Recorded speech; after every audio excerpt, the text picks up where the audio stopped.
কৃষক কার্ড প্রদানের উদ্যোগও গ্রহণ করেছে।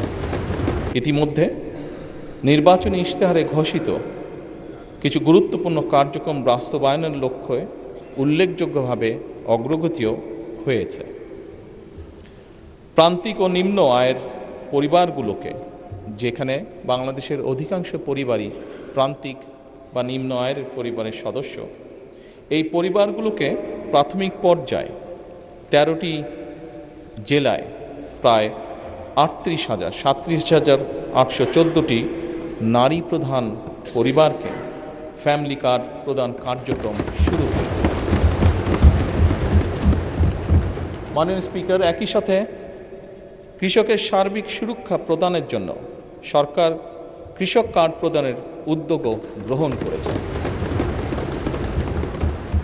প্রাথমিক পর্যায়ে কৃষি সম্প্রসারণ অধিদপ্তরের মাধ্যমে বাংলাদেশের 8টি বিভাগের 10টি জেলার 11টি উপজেলায় 11টি ব্লকে পাইলটিং কাজ শুরু হয়েছে।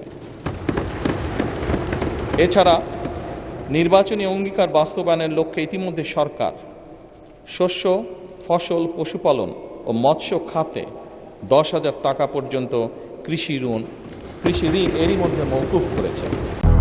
200-র বেশি সার্ভিস ও ফিচারে লেনদেনের সব বিকাশ অ্যাপে সম্ভব। মাননীয় স্পিকার, সরকারের নির্বাচনী ইশতেহার বাস্তবায়নের প্রাথমিক পর্যায়ে ঈদুল ফিতরের পূর্বেই যা আমরা দেশের মানুষের কাছে প্রতিশ্রুতি দিয়েছিলাম, ঈদুল ফিতরের পূর্বেই 3,995 জন ইমাম, 2,975 জন মুয়াজ্জিন, 2,604 জন খাদেম এবং হিন্দু মন্দিরের 114 জন পুরোহিত, 83 জন সেবায়িত, বৌদ্ধ বিহার বা প্যাগোডার 15 জন অধ্যক্ষ এবং 16 জন উপাধ্যক্ষ, সর্বমোট 9,102 জন উপকারভোগীর ব্যাংক অ্যাকাউন্টে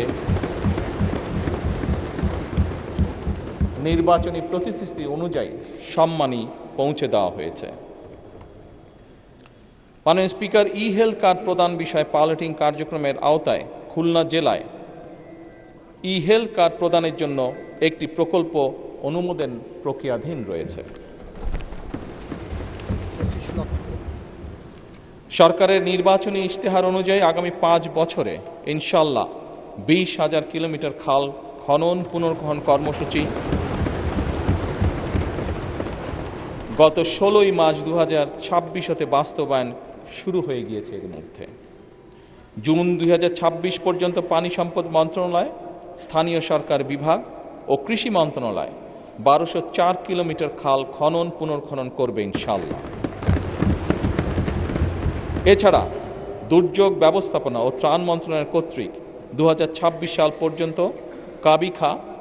কাবিটা, টিআর এই সকলের মাধ্যমে 1500 কিলোমিটার খাল খনন পুনর্খনন সংস্কারের কাজ হবে ইনশাআল্লাহ।